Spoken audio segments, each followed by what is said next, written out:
Hello, welcome to my channel Phytonica, and see here it is, these are the very beautiful snake plants because it appears like the snake, and for that reason only they are named as snake plant, and it is belonging to, botanically we can say it is belonging to Dracena.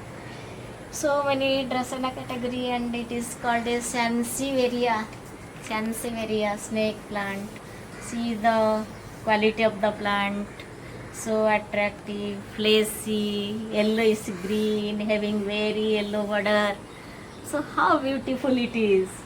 And this type of plant, so many varieties are there, almost 70 or more varieties are found, but I have only 4 to 5 varieties, and these are also very decorative. These are large, long, and up to 3 feet they can grow, but these, look here, these are the very small snake plants, also called as Sansevieria plants, and alternatively present with green and yellowish propagation. The border is yellow and the total middle part is green, so attractive.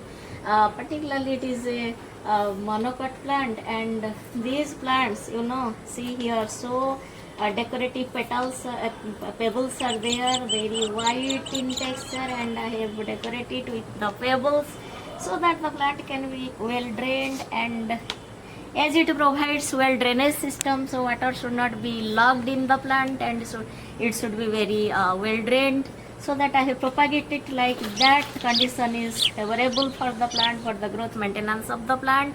And so many other in so many other places I have a number of plants. Look there, these are the snake plants, also very well decorated, and these plants are bush in habit and well decorative and well managed.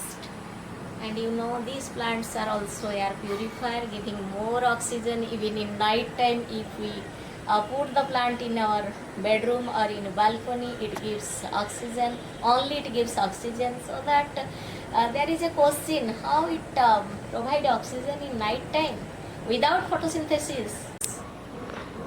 It can photosynthesize, even in night time it can photosynthesize, so we can provide oxygen. It provides oxygen, so we can keep it in our house and in our bedroom also, because it gives more and more oxygen, plenty of oxygen, so that it is a very attractive plant with a very good texture. And its botanical name is Sansevieria trifasciata.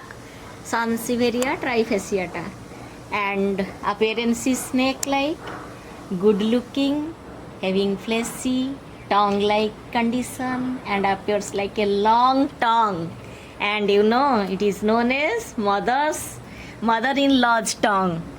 It is called as mother-in-law's tongue, and tongue like habit, tongue like texture, tongue like condition, so long tongues are there.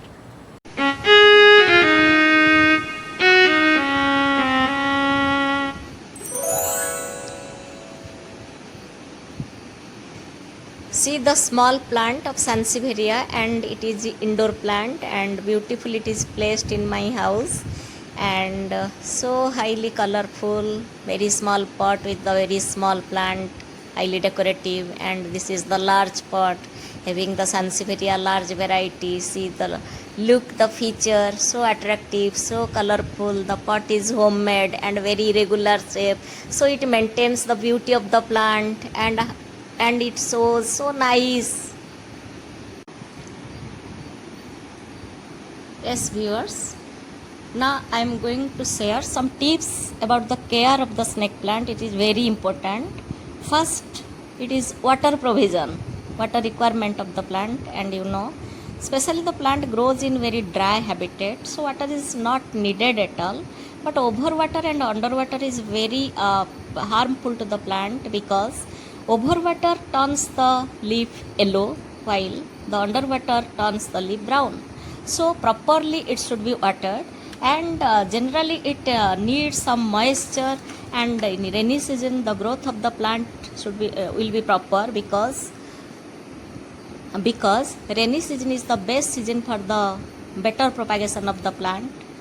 Second, the soil requirement, and we need some of the potting mixture, and in potting mixture cocoa peat, perlite, garden soil, compost, and in equal amount they are mixed and well potted so that the plant can fulfill all its requirement.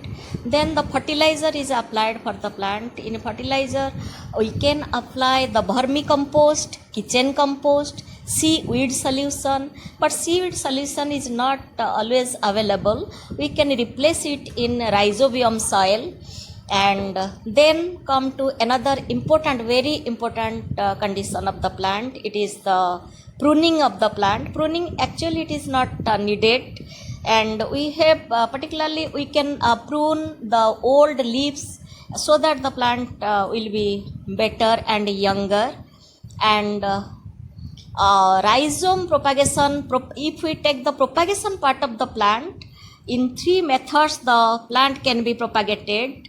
First, rhizome propagation, it is very important. Then leaf cutting propagation, it is also important. In another video I will describe about the propagation. So propagation is a very important part.